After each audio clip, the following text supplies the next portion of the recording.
कन्हैया की है ये कहानी, अद्भुत कथा। अगर भक्त का प्रेम सच्चा हो तो भगवान उसके लिए नंगे पांव दौड़े आते हैं। वही बात जब कन्हैया की हो तो कहने की क्या।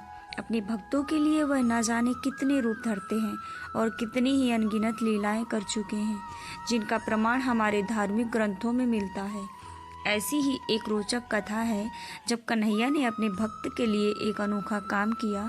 तो आइए जानते हैं इस बारे में विस्तार से। पौराणिक कथा के अनुसार एक बार की बात है, किसी नगर में एक राजा ने एक मंदिर बनवाया जिसमें श्री कृष्ण की एक मूर्ति भी रखवाई, लेकिन उसकी कभी पूजा नहीं की।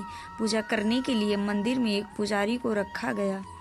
पुजारी नियमित कन्हैया जी को नहलाता और बड़ी ही श्रद्धा भाव से उनकी पूजा अर्चना करता। राजा भी रोज कान्हा जी के लिए एक फूलों की माला भेज देता और जब वह दर्शन करने आता तो पुजारी उस माला को उतार कर राजा को पहना देता। ऐसा करते करते पुजारी की भी उम्र बीत चुकी थी। एक दिन किसी वजह से राजा नहीं आ सके तो उसने एक सेवक के हाथ मंदिर में माला पहुंचा दी और कहलवा दिया कि आज वह मंदिर नहीं आएगा, इसलिए पुजारी उसका इंतजार ना करे। इतना कहकर सेवक चला गया। पुजारी ने हमेशा की तरह कन्हैया जी को माला पहना दी, लेकिन जब शाम हुई तो पुजारी वह यह सोचने लगा, माला उतार कर किसे पहनाई जाए। उसने क्या सोचा, क्यों ना ये माला आज मैं ही पहन लूं। वैसे भी मेरी उम्र तो चली, जीवन का क्या पता कब खत्म हो जाए। इतना सोचकर पुजारी ने माला उतार कर अपने गले में डाल ली, लेकिन इतने में ही सेवक आ गया और उसने बताया कि राजा की सवारी मंदिर में पहुंचने वाली है। राजा की सवारी आने की बात जब पुजारी ने सुनी तो वह डर गया। उसने सोचा कि अगर राजा ने उसे देख लिया तो वह उसे मरवा डालेगा। आनन फानन में पुजारी ने माला उतार कर वापस कन्हैया जी को पहना दी। जैसे ही राजा अंदर आया तो हमेशा की तरह पुजारी ने माला कान्हा जी के गले से उतार कर राजा को पहना दी, लेकिन माला पर लगा सफेद बाल देखकर राजा समझ गए कि पुजारी ने यह माला स्वयं ही पहनी थी। बस फिर क्या। राजा क्रोधित हो उठे और उन्होंने गुस्से में पुजारी से पूछा कि माला पर सफेद बाल कहाँ से आया। तब राजा की बात सुनकर पुजारी डर गया और बोल पड़ा, ये तो कन्हैया जी का बाल है। अब तो राजा और भी क्रोधित हो गए, क्योंकि कान्हा तो भगवान है और उनके बाल सफेद कैसे हो सकते हैं। इसीलिए राजा के फरमान सुना डाला कि कल श्रृंगार के समय राजा खुद आएंगे और देखेंगे सच में ही कान्हा जी के सफेद बाल हैं या पुजारी झूठ बोल रहा है। उन्होंने कहा कि अगर पुजारी ने झूठ बोला होगा तो उसे फांसी दे दी जाएगी। राजा का फरमान सुनकर पुजारी का बहुत ही बुरा हाल हो गया।